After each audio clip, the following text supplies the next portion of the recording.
Good evening, friends. Tonight, we are going to board a time machine and return to a winter night sometime in the 1990s to revisit an evening of heavy falling snow and hot pot around the stove.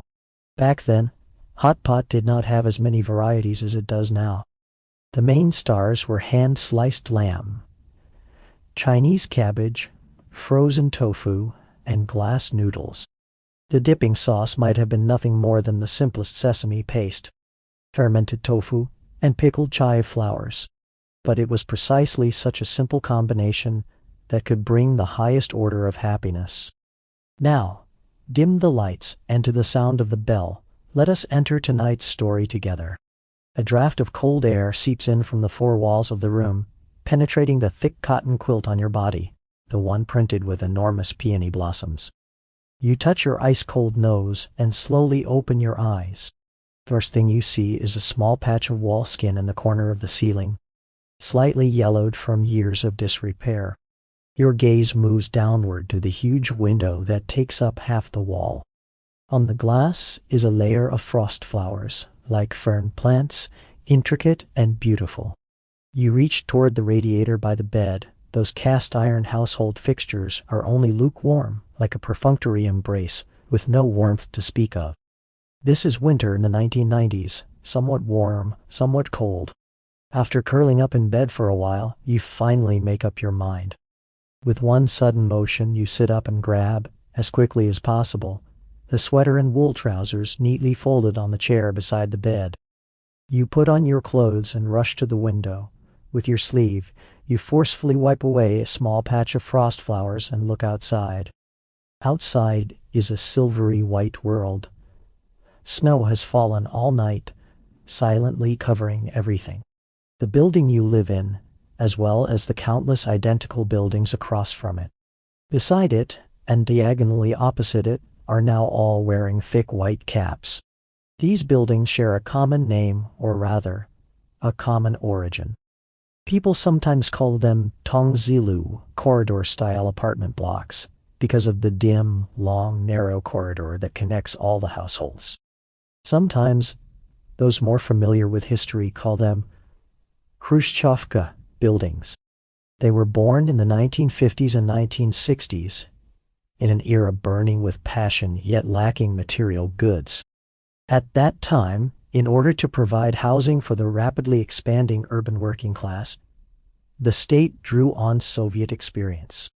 With the fastest speed and lowest cost, it built thousands upon thousands of such residential buildings all across the country, as if copying and pasting them.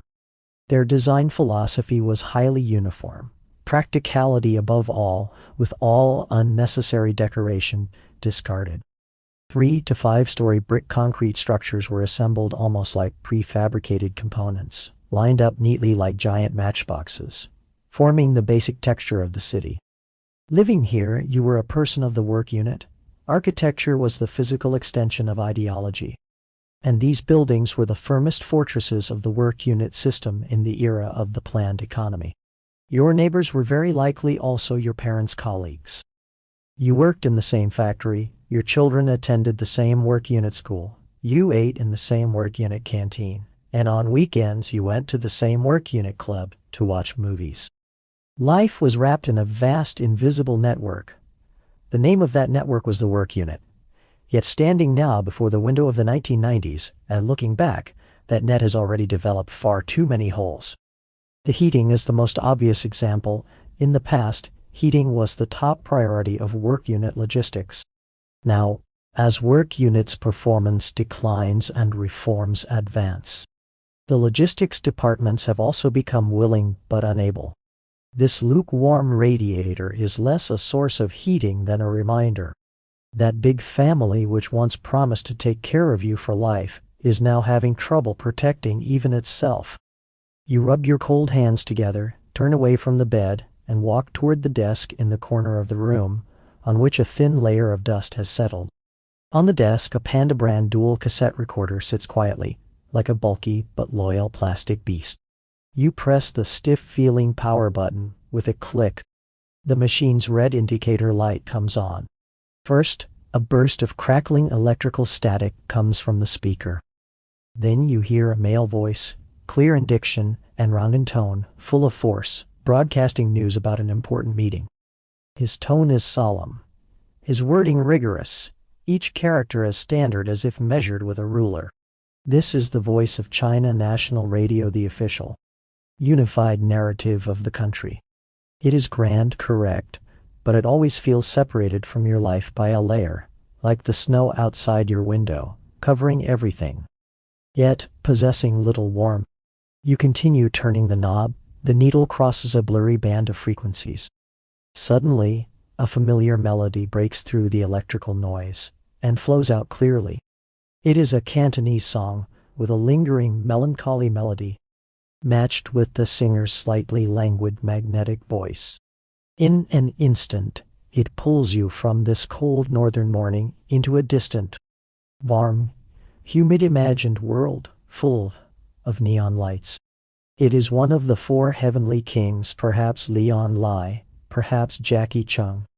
For a moment you cannot tell, but that does not matter. What matters is that there is something in this singing that the news just now completely lacked. A direct, unconcealed personal emotion. It sings of the sweetness and bitterness of love, of the confusion and longing of urban men and women. This is another track of the 1990s. From the late 1980s onward, with the spread of cassette tapes, a powerful cultural tide swept in from the South. The popular culture of Hong Kong and Taiwan was like a gentle monsoon, blowing across every corner of the mainland. Almost overnight, Teresa Teng's sweet voice melted the sharp edge of revolutionary songs, while the Cantonese love songs of the four heavenly kings built an entire generation's imagination of modernity, fashion, and romance. Like all your peers, you copied lyrics, imitated the hairstyles and clothes of Hong Kong stars, and awkwardly learned to say a few phrases in Cantonese, feeling that doing so brought you a little closer to that dazzling, bustling world. At this moment, this small cassette recorder is like a miraculous converter, placing before you two utterly different worlds side by side. One is the real world you inhabit, constructed by official discourse and emphasizing collectivity and responsibility. The other is an imagined world projected through popular culture, full of personal emotion and consumer desire. Every morning, you make a choice between these two tracks. Or rather, you learn to live on both tracks at the same time. This was almost an essential skill for every Chinese urban youth in the 1990s. Of course, this cultural impact did not arrive without turbulence. You remember that teachers at school and commentators in the newspapers were deeply worried about these decadent sounds. On one side were the cultural liberals. They embraced this change, believing that Hong Kong and Taiwan pop culture was like a breath of fresh air, dispersing the long-standing constraints on thought and allowing people's emotions and individuality to revive. They felt that the freedom to listen to a love song was itself a form of liberation. On the other side were the cultural conservatives. Some of them revered Confucian tradition. Others stood from a new left position. But their shared concern was that this highly commercialized, entertainment-oriented foreign culture was eroding China's cultural subjectivity and amounted to a new kind of cultural colonization. They denounced it as spiritual pollution, believing it would make young people shallow, decadent, and deprived of lofty ideals and national identity. This debate between radicalism and conservatism had run through the entire 20th century since the May 4th period. In the 1990s, it was staged everywhere in a new and more popularized form. In your radio, in video halls on the street, and in casual conversations between you and your friends. You listen to the song while walking into the kitchen. You take 2 leftover steamed buns from yesterday out of the cupboard and place them in the steamer. You do not think that listening to a Cantonese song will make you forget that you are Chinese. You simply feel that this song touches your heart more than those empty slogans. It makes you feel that, apart from those grand narratives, your own small joys and sorrows are also worth singing about, worth listening to. Outside the window, the snow is still falling, not heavily, but in that dense, continuous way that can last all day. Looking at the gray sky outside and the path downstairs gradually being covered in white, a thought suddenly flashes through your mind and quickly becomes clear and strong. Weather like this is perfect for hot pot. Yes, hot pot. The old-fashioned kind, charcoal burning, with a tall chimney in the middle. A group of people sit around it, watching the soup roll and boil. Picking up a slice of bright red lamb, dipping it into the boiling water a few times, then coating it with prepared sesame paste and placing it into their mouths. Outside is ice and snow. Inside is steaming heat. Nothing could better withstand the severe cold and desolation of winter. Once the plan forms, it becomes unstoppable. You decide to invite your parents and call 2 or 3 of your closest friends. You hurry out of your home and into the corridor, in the corridor-style apartment blocks of the 1990s. There is no such concept yet as a telephone in every home. The hub of communication is the heavy black wall-mounted telephone installed in the middle of each floor's corridor. It belongs to the residents of the entire floor, public property, and also the nerve center through which information passes among neighbors. You pick up the receiver, its cold, heavy texture is immediately transmitted into your palm. You call your parents first, your mother answers. Her voice travels through the wire, slightly distorted, yet still warm. You tell her the idea of having hot pot, and she immediately agrees happily, saying she will bring that treasured bottle of homemade, pickled sweet garlic from home. Before hanging up, she asks about your recent situation as usual. Then the subject changes, and she lowers her voice, as if afraid someone might overhear, and begins talking about your cousin. Your cousin has been laid off? Laid off? A few years ago, this word was still unfamiliar. Now it has blown through every corner of the city like a winter wind. Of course you understand what it means. Your cousin has not been fired, nor is he unemployed. According to the official phrasing, he is merely laid off and awaiting work. His labor relationship is still retained by the original factory, but the factory no longer pays him wages. This is a gray state highly characteristic of the era, somewhere between being employed and being unemployed. An enormous buffer zone filled with uncertainty. On the other end of the phone, your mother sighs and says your cousin spends all day shut up at home, smoking. While your aunt is so anxious, she keeps crying. You offer your mother a few words of comfort, but your own heart feels heavy. You have been hearing more and more stories like this. After hanging up, you call your friend, on the other end of the line. Your friend excitedly accepts your invitation and says he will bring a good bottle of liquor. While chatting, you also discuss the situations in your respective work unit. Your friend's unit is doing well, one of the few good units still paying bonuses. As for the unit you left last year, it is said that it has already been unable to pay full wages for several months. These phone calls are like a miniature cross-section of society, clearly displaying the changes in the world around you. The once omnipotent work unit system is disintegrating at a visible speed. For decades, the work unit had been like the mother body of urban residents. It was not merely a workplace, but an all-purpose social organization.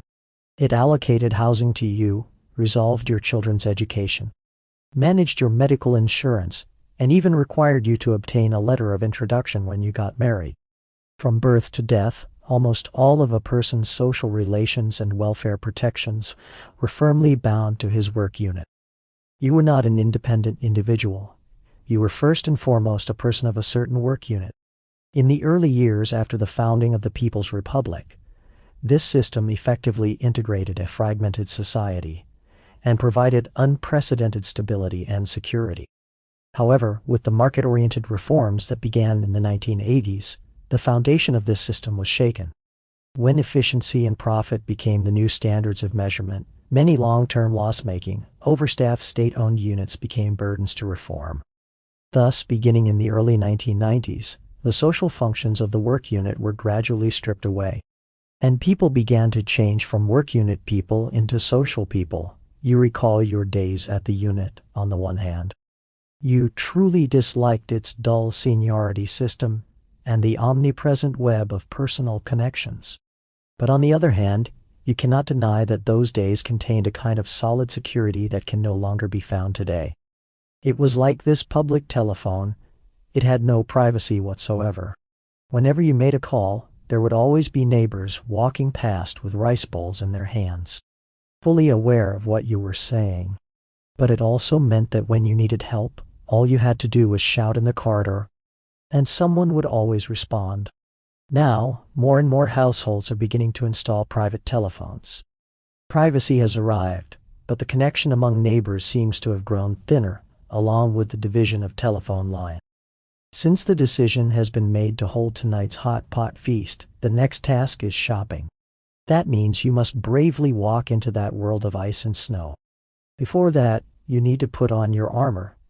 In the winter of the 1990s, going out was a ritualized affair. It concerned survival, not aesthetics. Fashion was a distant and luxurious word, at least in weather more than 10 degrees below zero. There is no lightweight cashmere coat in your wardrobe, nor any slim-fitting down jacket. Your winter battle gear is a layered defense system progressing from the inside outward. The first layer is thermal cotton underwear, what later fashion-conscious people jokingly called long johns. They are usually gray, washed somewhat pale, the ribbing at the trouser cuffs already loosened, yet they remain the first line of defense against the cold. The second layer is a thick sweater and wool trousers. The red turtleneck sweater you are wearing was hand-knitted by your mother a few years earlier, using the oldest kind of thick knitting needles. The stitches are tight and it carries real weight. Wearing it feels like putting on a soft layer of chain mail. The sweater has a complex cable knit pattern. This was the universal code through which mothers of that era expressed love. Finally, and most importantly, there is the outer coat. From the depths of the wardrobe, you drag out that army green padded cotton coat, which people more commonly call a mianeo. This garment is bulky, clumsy, and utterly shapeless. Its fabric is thick cotton cloth, and the lining is stuffed with firmly packed cotton. It has no zipper, only several large dark brown plastic buttons. Once you put it on, you instantly lose your waistline. Your entire body becomes a moving cylinder, and your arms cannot even fully close at your sides. But this garment is incomparably warm. When the cold wind howls, only it can give you the most reliable sense of security. You bury your face deep into its high collar, likewise stuffed with cotton, and smell a special winter scent mixed with sunlight and mothballs. You put on the thick gloves your mother made, wrap yourself in a long scarf, covering the lower half of your face and leaving only your eyes exposed as you look at yourself in the mirror. You cannot help laughing. This outfit makes you look like a clumsy bear or a member of an expedition preparing to go to the Arctic. This attire is a vivid portrait of material culture in the pre-consumerist era. In the age of the planned economy, the first considerations in clothing production were durability and functionality. Colors were mainly army green, blue, and gray. Styles were unisex, striving to eliminate individual differences as much as possible and embodying a plain, collective aesthetic. By the 1990s, although shopping malls had already begun to display clothing with bright colors and novel styles, for most ordinary families, these old-fashioned, street-level winter garments were still the main force in the wardrobe. As you dress, you remember a Hong Kong film you watched in a video hall a few days ago. The male lead in the film wore an elegant black trench coat, walking through the night at Victoria Harbor. The wind lifted the hem of his coat, making him breathtakingly handsome. And you, at this moment, are about to wear this heavy padded coat to the vegetable market, bargaining over a few cents with a group of people wearing equally heavy padded coats. This enormous contrast gives you a strange, somewhat comical sense of absurdity. You open the door, and a blast of cold wind immediately pours in. You shiver, pull your collar higher, and step out. The snow is still falling, like countless tiny white feathers drifting down from the gray sky. Last night's noise has been completely covered, Car horns, vendors' cries, children's laughter, and shouting, all sound has been absorbed by this thick blanket of snow. The whole city seems to have had the mute button pressed. The air is filled with a sharp, clean smell carrying the fragrance of earth. When you reach the entrance of the residential compound and merge onto the main road, that silence is broken. You see an iconic winter scene belonging to that era, a sea of bicycles. Thousands upon thousands of bicycles surge in from all directions, converging into a silent yet tenacious torrent. The riders, like you, are wrapped in heavy winter clothing, only their eyes exposed, gazing firmly ahead. Their movements are slow and steady. Their wheels press countless parallel tracks into the snow. Aside from the occasional crisp ring of a bicycle bell, almost no other sound can be heard. This is a silent, collective forward movement, spectacular yet ordinary. Phoenix forever, flying pigeon. These major bicycle brands, once symbols of a family's wealth and status, are now the most widespread means of transportation in the city. Simple in structure, sturdy and durable, they are reliable companions on which countless ordinary people depend for commuting, shopping, and connecting home with the work unit. In this bicycle torrent, a few motor vehicles occasionally pass through awkwardly. Most common are those boxy red Miandi minivan taxis, their windows always covered in mist, packed full of passengers. There are also a few Volkswagen Santana cars, synonymous in the 1990s with high-end automobiles, usually taxis or official cars belonging to work units. They inch carefully through the bicycle formation, their horns sounding somewhat timid, afraid of disturbing the order of the sea.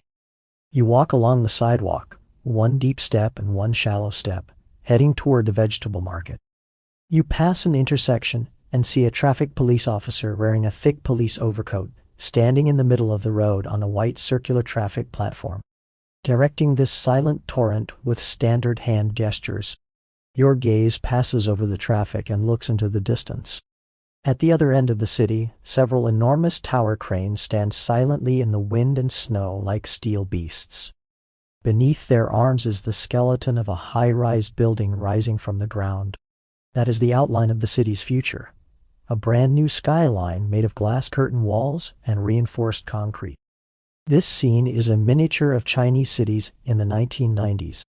On one side is the old order represented by bicycles and Soviet-style architecture, continuing for decades, slow, calm, carrying the inertia of collectivism. On the other side is the new force marked by tower cranes and skyscrapers, filled with the impulse of capital and boundless imagination about the future, changing the land beneath your feet with unstoppable momentum. You suddenly remember that last summer, the old vegetable market not far from your home, the open-air market you had visited since childhood, full of human warmth, was razed to the ground. It was said that the city's most upscale department store complex would be built there. The news caused long discussion among the neighbors at the time. This kind of change arrived earlier and more violently in major cities such as Beijing and Shanghai. You read in the newspapers that Beijing's Dongdan Vegetable Market and Saidan Vegetable Market centers of citizen life, carrying the memories of several generations, had disappeared amid the urban redevelopment of the 1990s, replaced by modern commercial complexes such as Oriental Plaza and Juntai Department Store. But you feel that the newly opened supermarket, with its bright windows and clean counters, though its goods are arranged neatly, always seems to lack something. It lacks the experience of chatting casually with stall owners. It lacks the freshness of watching a vendor sell radishes just pulled from the field, still carrying soil. You tighten your scarf and quicken your pace. In the distance, the tower cranes appear and disappear faintly in the wind and snow, like enormous question marks hanging over the city. You know you are witnessing the departure of an old era and the arrival of a new one. And your task today is merely to buy the freshest ingredients for tonight's hot pot in the gap between the old and the new. You finally arrive at your destination, a newly built indoor vegetable market. As soon as you enter the main gate, Warm, damp air mixed with all kinds of smells rushes toward you, instantly dispelling the chill on your body. Before your eyes is a vast and noisy world, utterly different from the silence of the snow outside. Overhead is a simple sheet metal roof, with dozens of dim incandescent bulbs hanging down, illuminating everything below. The ground is wet concrete. People in heavy winter shoes crowd shoulder to shoulder through the narrow aisles. All kinds of sounds intertwine in the air into a grand symphony. The vendors' loud cries, carrying all kinds of accents. The thudding sound of cleavers striking chopping boards. The arguing voices of customers and stall owners bargaining. The crying and shouting of children. But what shocks you most is the tremendous abundance of goods. Your memory still clearly retains the image of state-run vegetable shops from a few years earlier. Those shops were quiet and desolate. Behind the counter stood several indifferent sales clerks in white coats. On the shelves, year-round, there were only a few staple vegetables: potatoes, cabbage, and radishes in winter, cucumbers, tomatoes, and eggplants in summer. To buy meat, you needed ration coupons, and most of it was frozen meat, as hard as stone. But the market before you is an entirely different universe. On vegetable stalls, piles of green leafy vegetables, purple eggplants, bright red chilies, and tender white mushrooms rise like mountains, colorful and vivid. You even see several delicate vegetables extremely rare in winter, such as tender green snow peas and fresh broccoli. In the aquatic products section, live fish and shrimp splash about in huge tanks. At the butcher's stall, whole sides of fresh pork hang steaming from the hooks, while the butcher, according to customers' requests, swiftly cuts out different portions with quick strokes of his knife. This earth-shaking change comes from a national policy you often hear about in the news: the Vegetable Basket Project. This project began in 1988. At that time, reform and opening had already been underway for 10 years. People's incomes had risen, but the supply of non-staple foods was seriously insufficient, becoming a major social problem. Thus, led by the Ministry of Agriculture, this nationwide systematic project was launched with the aim of enriching the vegetable baskets of urban residents. It did not refer only to vegetables but covered all non-staple foods: meat, poultry, eggs, milk, aquatic products, and more. The state invested heavily, established production bases around cities, and promoted new agricultural technologies, such as plastic greenhouse technology. It is precisely the spread of this technology that allows you to see such a rich variety of fresh vegetables in the cold winter. By the mid-1990s, which is the moment you are in now, the Vegetable Basket Project had achieved astonishing success. According to official statistics, from 1988 to 1994, total national meat output increased by 81.4%. Poultry and eggs grew at an average annual rate of 13.4%, and aquatic products at an average annual rate of 12.5%. Numbers are dry, but the vivid, bustling market before your eyes is the most lively proof of those numbers. It fundamentally solved the food shortage problem that had troubled Chinese cities for decades, allowing you to completely bid farewell to the era of coupon-based supply. You move through the market, observing its ecology with interest. There are still traditional state-run counters where sales clerks continue to wear white coats, but there are more smiles on their faces now, and they have begun to actively solicit customers. Even more numerous are the newly emerging individual household stalls. Many of these stall owners are farmers from the suburbs. They use tricycles to haul vegetables grown in their own fields directly into the city to sell. They are energetic, loud-voiced, shrewd, and know how to attract customers with the freshest goods and more flexible prices. This scene of coexistence and competition between the state-run and the individual also gives rise to a lasting debate about the driving force of reform. Some believe that the success of the Vegetable Basket Project was the result of the government's far-sighted vision and strong promotion. A successful top-down act of national planning. They emphasize the key role of state investment, policy support, and technological promotion. Another school of thought argues that government policy mostly followed the trend, recognizing and guiding the enormous vitality that had already burst forth among the people. They believe that the real driving force came from the enthusiasm for individual production, released by the household contract responsibility system in the countryside in the early 1980s, as well as the stubborn bottom-up commercial impulse of individual business owners, like those before your eyes. They believe that it was these invisible hands that ultimately filled the city's vegetable baskets. You feel that both forces may have been indispensable, like two sides of the same coin. Without state planning and investment, it would have been impossible to build such a large-scale production and distribution system in a short time. But without millions of energetic individual business owners, that system would have been merely a rigid and inefficient shell. This noisy market itself is a metaphor for the reform era. It is full of contradictions and vitality, with old and new intertwined, planning and market colliding fiercely here, ultimately forming a chaotic but effective order. You take a deep breath. This complex smell, full of the smoke and fire of everyday life, is the smell of the 1990s. You squeeze in front of a vegetable stall, preparing to begin the first battle for your hot pot. After buying the vegetables, your next target, and also the soul of tonight's hot pot, is lamb. You walk toward the deepest, noisiest part of the market, where the butcher stalls dominate. You go straight to a stall bearing a halal sign. The owner is a high Muslim uncle wearing a white cap. His hand-sliced lamb is famous in this area, and a small line has already formed in front of the stall. You stand at the end of the line, watching the owner's performance with interest. Before him is a large piece of bright red lamb hind leg, already frozen semi-firm. With his left hand he steadies the meat, while in his right he holds a long, thin slicing knife. With a flick of his wrist and a flash of blade light, a slice of lamb as thin as a cicada's wing, with fat and lean meat interwoven, falls away at once and is neatly placed onto the iron tray beside him.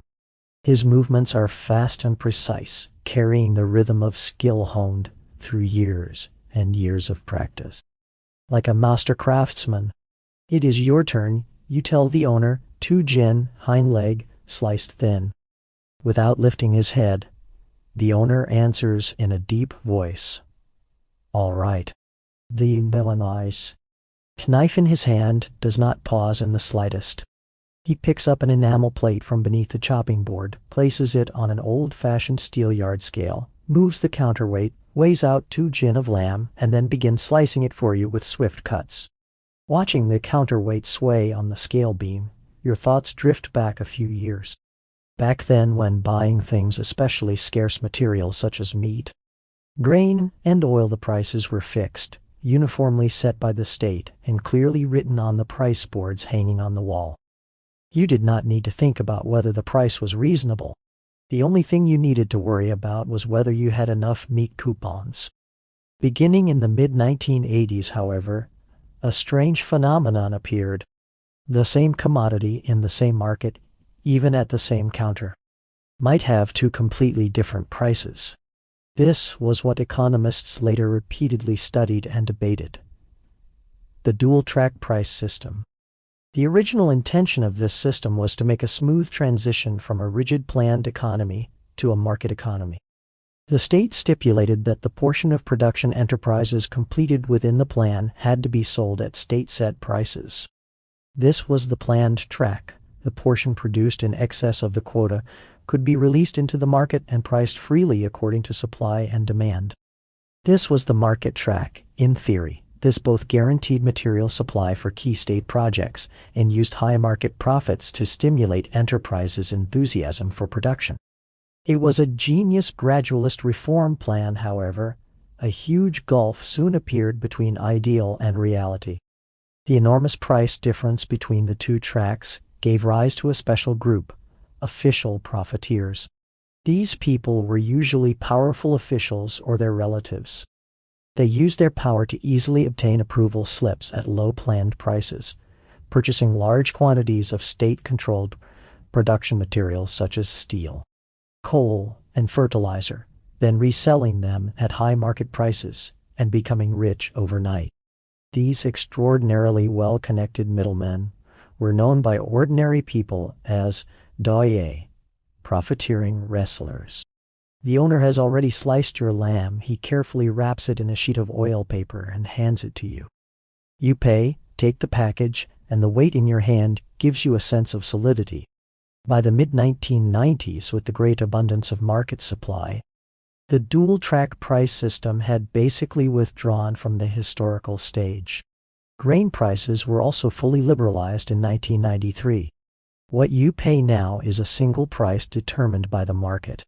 After buying the lamb, you begin searching the market for the other supporting ingredients of the hot pot. Chinese cabbage, frozen tofu, enoki mushrooms, and several pieces of fresh handmade tofu. You come to a vegetable stall that looks more rustic than the others. It has no uniform shelving. The vegetables are simply piled in several bamboo baskets and on a sheet of plastic spread over the ground. The stall owner is an uncle with dark skin and deep wrinkles carved into his face. He wears an old, worn, padded coat, and his hands are covered with soil and cracks. Behind him on his tricycle there are still goods not yet unloaded. One glance tells you that he has come directly from the suburban countryside. His vegetables do not look as bright and polished as those of the wholesalers, but they carry an incomparable freshness. That head of Chinese cabbage still has clear dew on its leaves. Those radishes still have green tops attached. You can even smell the fresh fragrance they give off, mixed with the scent of soil. You pick a large, firm head of Chinese cabbage and ask for several bundles of enoki mushrooms. The uncle weighs them for you with a small handheld scale, then grins, revealing a mouthful of teeth yellowed by smoke, and says, "Grown in my own field. No pesticides used." You smile and nod, then pay. The shopping is complete. Both your hands are now carrying full shopping bags. The plastic handles dig deeply into your fingers, sending waves of soreness through them. Lamb, cabbage, tofu, glass noodles, mushrooms. This is the weight of tonight's happiness. With heavy steps, you begin walking home. The road through the snow is harder than usual, but your heart is satisfied. On the way home, you need to pass through a huge factory residential area, and that factory happens to be the place where you worked for several years, your first work unit. A few years ago, this place looked entirely different. Every day during the peak commuting hours, this gate was like an enormous sluice, swallowing and releasing thousands upon thousands of workers in blue or gray work uniforms. Torrents of bicycles poured in and out of here, accompanied by crisp bells and people's laughter and conversation. The factory had its own canteen, hospital, school, cinema, bathhouse, and even a small park. It was not merely a production workshop, but a self-sufficient, enclosed kingdom. You and your colleagues were subjects of this kingdom, enjoying the shelter it provided and following all of its rules.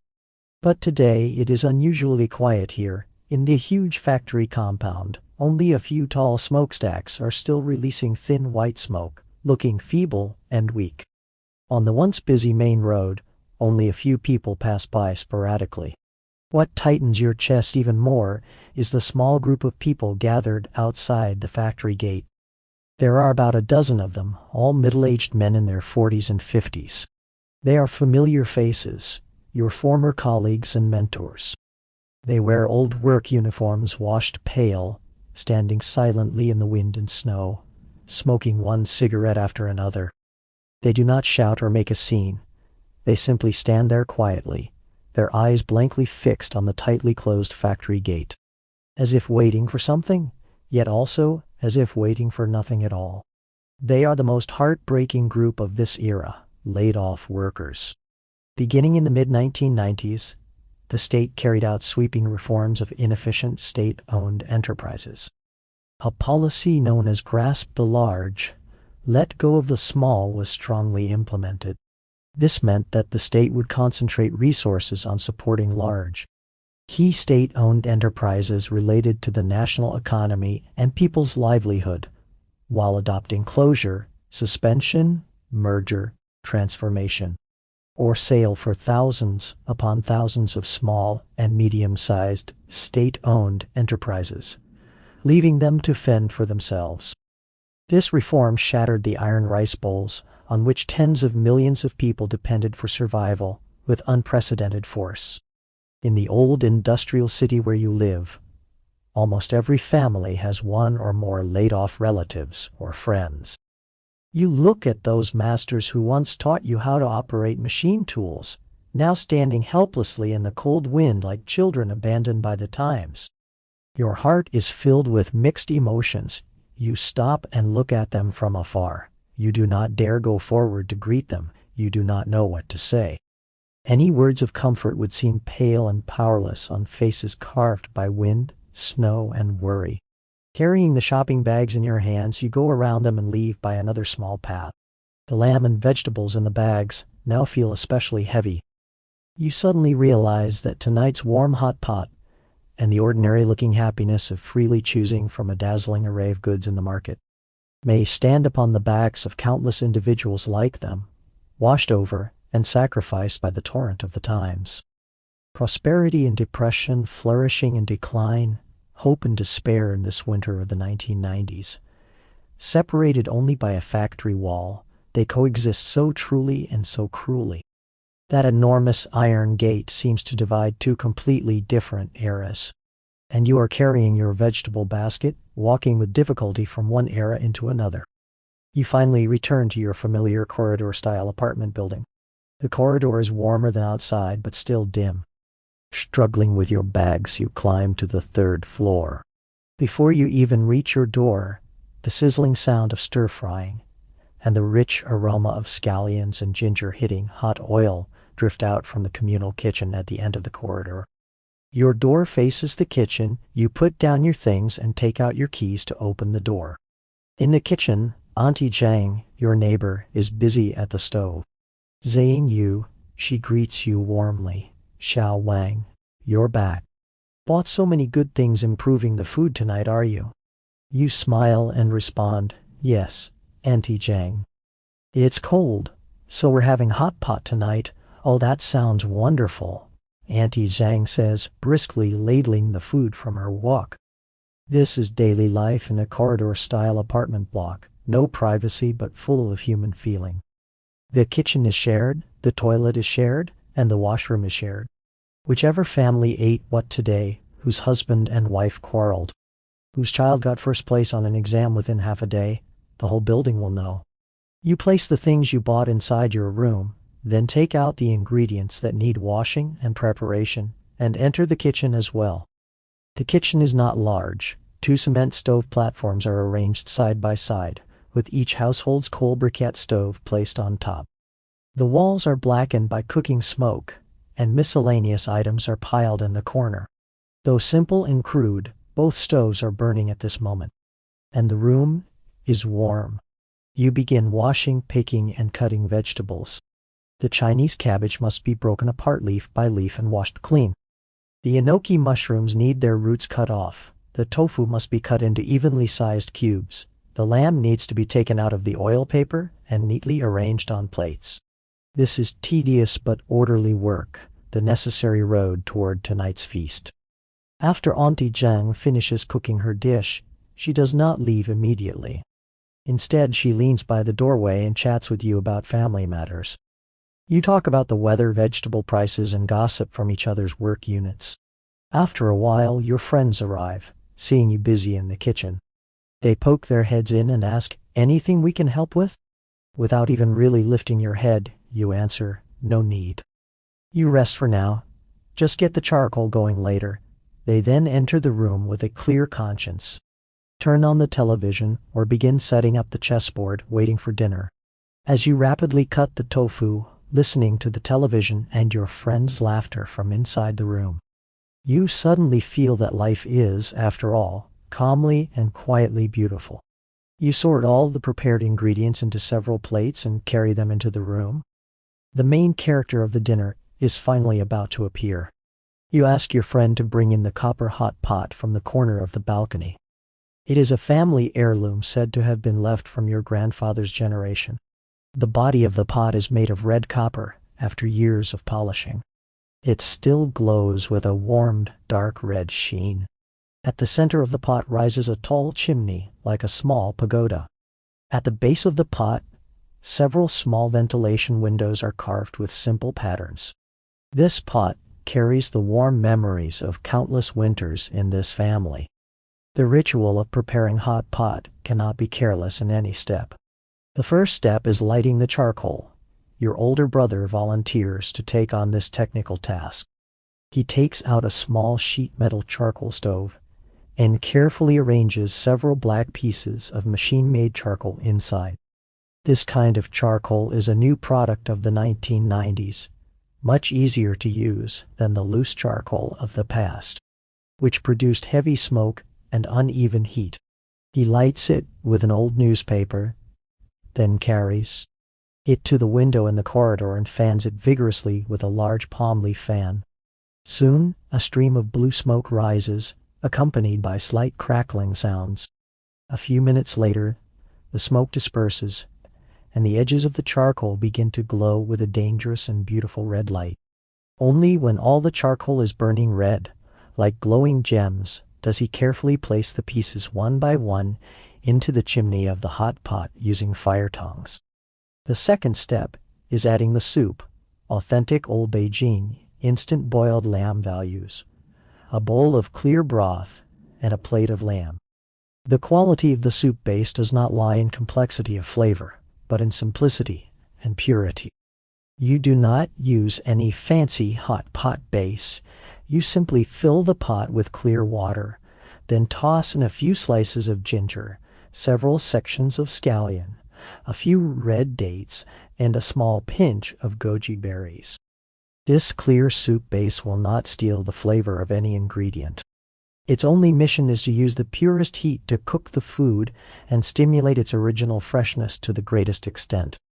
When the red-hot charcoal is placed into the chimney and the clear soup is poured into the pot, this mature copper pot seems instantly infused with a soul. Heat rises from the chimney, and the water in the pot soon begins to form tiny bubbles, making a pleasant gurgling sound. You carry the hot pot to the very center of the dining table. The family sits around it, everyone's face reflecting the warm red glow of the copper pot. The room's light seems to become softer because of this pot's presence. Looking at the hot pot before you, you feel an inexplicable emotion. In this era when everything is changing rapidly, it seems that new things appear every day, and old things disappear every day. The songs you listen to are new. The films you watch are new. The shopping malls you visit are new. Even your anxiety about the future is a new kind of anxiety. Yet, amid such violent change, there are still some things that stubbornly and quietly continue. For example, the form of this copper hot pot before you. This way of cooking meat in clear broth. This tradition of a family sitting together around the table. They are like an invisible thread, connecting you with your parents, your grandparents, and the much more distant cultural memory of this nation. At this moment, this hot pot gives you a stable power that transcends time. It tells you that no matter how the outside world changes, there are always some most basic things that do not easily change. Reverence for food, cherishing of family, and, on a cold winter night, the eternal longing for a stove of charcoal fire and a pot of hot soup. The water in the pot has fully boiled. It is time to begin the feast. Let's eat, let's eat. With your father's loud command, tonight's feast officially opens. Everyone excitedly picks up their chopsticks. Your older brother is the first to lift a chopstick full of neatly arranged lamb slices and carefully lower them into the rolling boiling water. As soon as the bright red slices of meat touch the scalding soup, they immediately curl up, their color turning from red to white. They can be taken out after only a few seconds. In Beijing dialect, this process is called shuan to swish. This one word vividly captures the essence of instant boiled lamb. Quick, light, passing through the water in one sweep, never lingering. The lamb slices taken out cannot go directly into the mouth. They still need to pass through the final and most crucial procedure, dipping sauce. In front of each person is a small bowl. The dipping sauce in the bowl is a masterpiece each person prepares by hand, according to personal taste. This is not merely seasoning. It is more like a small, improvised act of artistic creation. The foundation of the creation is thick sesame paste. You scoop a lump into the bowl, then patiently thin it with a little warm water, stirring in one direction until it becomes smooth and delicate. Next comes the moment of adding the finishing touches. You add a large spoonful of Wangzhe brand pickled chive flower sauce. Its unique salty freshness and pungent aroma are the sole companion of instant boiled lamb. Then half a piece of red fermented tofu crushed with a spoon, bringing a complex fermented fragrance. You also drip in a few drops of sesame oil. Sprinkle a small pinch of chopped cilantro and scallions. And finally add several crystal clear pieces of sweet garlic from the bottle your mother brought. A perfect bowl of dipping sauce is born. You take a freshly cooked slice of steaming lamb and gently roll it through your dipping sauce. The meat is evenly coated with a layer of sauce. Then you place it whole into your mouth. In that instant, all the flavors explode across your taste buds. The tenderness of the lamb, the mellow aroma of sesame paste, the salty freshness of the chive flower sauce, the fermented depth of the tofu, the freshness of the cilantro. All of the flavors fuse perfectly together, bringing an indescribable satisfaction that travels straight from the mouth to the palate. With the first bite of lamb swallowed, the atmosphere in the room becomes completely lively. Everyone busily swishes meat and fishes out vegetables while talking and laughing loudly. The topics range wildly, from strange happenings at the work unit to hot news in society. In the corner of the room, the 14-inch color television is also on. This is the big-ticket item your family bought only last year. On the screen, it is broadcasting an indoor sitcom that has recently become popular across the country, or perhaps a melodrama that has made countless people cry, such as Yearnings or A Beijinger in New York. Television is another center of Chinese family life in the 1990s. It has replaced the radio and newspapers of the past, becoming the main window through which most people obtain information, entertain themselves, and connect with the outside world. Every evening at exactly 7 o'clock, almost every household watches Xinwen Lianbo at the same time. Then, during the primetime slot that follows, they are drawn in by the same television drama, worrying over the fate of the characters. These dramas, which drew empty streets as everyone stayed home to watch, created an unprecedented shared cultural experience and emotional memory for the entire country. The next day, in offices, canteens, and buses, people discussed last night's plot. It became the most effective social currency of that era. As you eat hot pot, you glance at the television screen from the corner of your eye. On the screen, the fashionably dressed heroine is shedding painful tears over love. The mist on the window grows thicker and thicker until the outside scene can no longer be seen at all. Steam, the aroma of food, the laughter and conversation of family members, the background sound from the television, all these elements mixed together, turning this small room into a warm and self-contained universe cut off from time. At this moment, all worries and anxieties seem temporarily melted away by the rolling hot pot and the thick warmth of kinship. The hot pot feast gradually reaches its peak. More than half the lamb on the table has already been eaten. Now comes the main stage for vegetables, tofu, and glass noodles. Everyone's speech slows down, and the topics shift from social news to matters within the family. The focus soon falls on your nephew, who has just started primary school. He is unusually excited today because he received perfect scores in both subjects on his final exam. As a reward, his father, your older brother, bought him a Subber learning machine. Let me tell you, I can clear Contra, and in Super Mario, I can eat 3 mushrooms at once. Your nephew brags about his achievements while stuffing glass noodles into his mouth, his words unclear. Your father, the child's grandfather, immediately frowns when he hears this. He puts down his chopsticks and says sternly to your brother, "You too, how could you buy something like that for a child? Playing games all day long. What if it delays his studies?" "Dad, that's your old way of thinking," your brother argues. "It's called a learning machine, not a game console. It has typing practice and English learning programs. Besides, what child doesn't play now? Work and rest should be balanced. What learning machine? I think it's just playing games under the banner of studying." Your father's voice rises. Once they get addicted to that thing, it's worse than opium. The newspapers all say it's spiritual opium. A typical 1990s family table, generational conflict thus unfolds around the subber machine. Looking at your father and brother arguing until their faces flush red, you find it somewhat amusing, but also somewhat moving. You completely understand their positions. In 1990s China, Subor was a phenomenon. This company, founded in Zhongshan, Guangdong, imitated Japan's Nintendo Famicom and produced low-priced compatible machines with similar functions.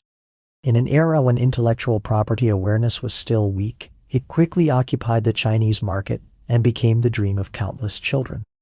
Zubor's smartest strategy was to package itself as a learning machine. It came equipped with a keyboard, had several simple learning programs built in, and even invited martial arts superstar Jackie Chan to serve as its spokesperson. In the advertisement, he shouted loudly, "All parents under heaven share the same heart, hoping their children will become dragons." Zubor. This advertising line accurately struck Chinese parents' anxiety, and also gave children a seemingly irrefutable legitimate reason to buy a game console. Of course, the overwhelming majority of children, including your nephew, spent 99% of their time using this machine to play games. Insert the yellow game cartridge, turn on the television, and when the screen displays the classic startup voice, "Aha," Subor brings endless joy. A new world full of adventure and fun opens. However, as video games became widespread, a moral panic also followed. Parents and teachers discovered that children were beginning to forget food and sleep because of games, their eyesight declining, and their grades slipping.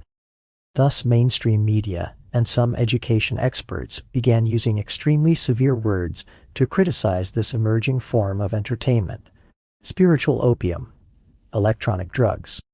These labels, carrying strong value judgments, were attached to video games without restraint. A massive movement aimed at saving teenagers poisoned by games spread nationwide. From novels to films, from television to today's video games, every new mass medium with powerful attraction seems to trigger a similar moral panic when it appears. Elders always worry that new forms of entertainment will corrupt young people's minds and make them degenerate. Behind this lies different generational understandings of entertainment, study, and growth.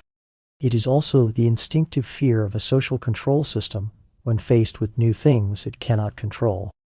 Looking at your nephew's wronged expression, you cannot help speaking up to help your brother out. "Dad, don't be too nervous, the times are different now. Children today come into contact with things different from what we had back then. As long as the time is controlled, and he isn't allowed to become too obsessed. Playing games can also train reaction ability."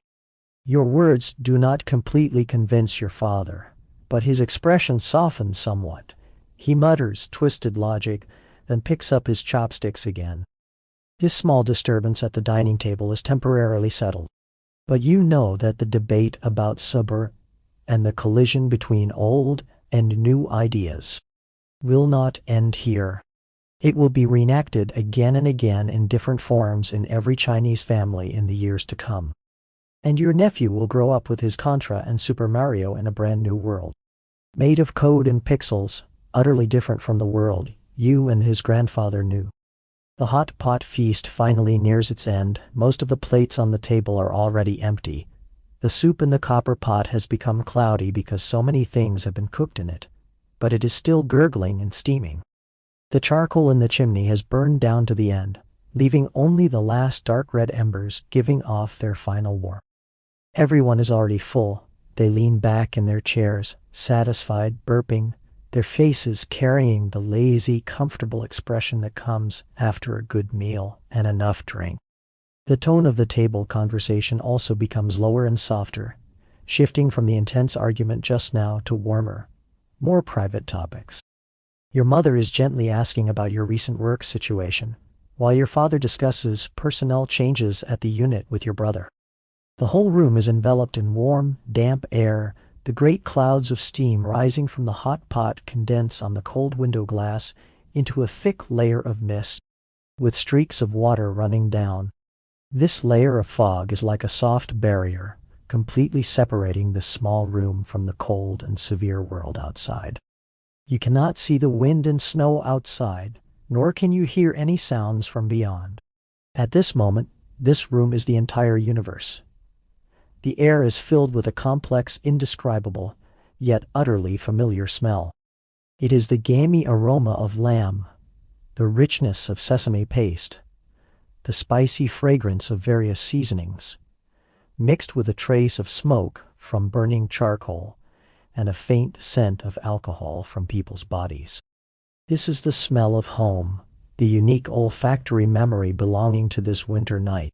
You look at the messy scene before you, at the satisfied and relaxed expressions on your family's faces, and a deep, calm sense of happiness wells up in your heart. This is the magic of eating together in Chinese culture. Eating has never been only about filling the stomach. It is one of the most important and central social rituals. Whether it is family reunion, friendship, or business negotiation, the most important part is almost always completed at a dining table. Especially in an era as full of uncertainty and violent change as the 1990s, a steaming meal around which family and friends sit together becomes especially significant. It is like a temporary harbor, allowing people buffeted and battered outside by the waves of the times to dock for a moment, finding brief peace and consolation. In the aroma of food and the company of loved ones, people reaffirm their connections with one another and draw strength to keep moving forward. You suddenly realize that tonight's hot pot will one day become a precious memory. In the long journey of life ahead, when you feel cold, lonely, or lost, perhaps all you will need is to recall this night, the room full of steam, and the smiling faces of your family. And you will be able to find a little courage to continue onward. Soon, the guests leave, satisfied, carrying the smell of hot pot on their bodies and tipsy smiles on their faces. You see them to the corridor entrance and watch their bundled rounded backs disappear around the turn of the staircase. You return to the room and close the door. Instantly, the world becomes quiet. Only you and your closest family remain in the room. The mess on the table has not yet been cleared, but the lively atmosphere has gradually dissipated with the guests' departure, leaving behind only lingering warmth and the faint aroma of food. A great fatigue after deep satisfaction rises like a tide. You walk to the window and press your palm hard against the mist-covered glass, wiping open a small circular patch of clear space. You lean your face closer and look through the small, clear window toward the outside world. At some unknown time, the snow has stopped. A cold, clear moon peeks out from a crack in the clouds. The scene before you is like an enormous silent black and white print. The building you live in, and all the surrounding corridor-style apartment blocks have fallen asleep. Most of the windows have gone dark. Only a few scattered points of dim yellow light remain, like tired eyes. These Soviet-style buildings, carrying the red memories of the Republic, look even more silent and aged against the snow-lit night. They are like a group of old soldiers who have completed their historical mission, quietly and stubbornly guarding an era that is receding into the distance.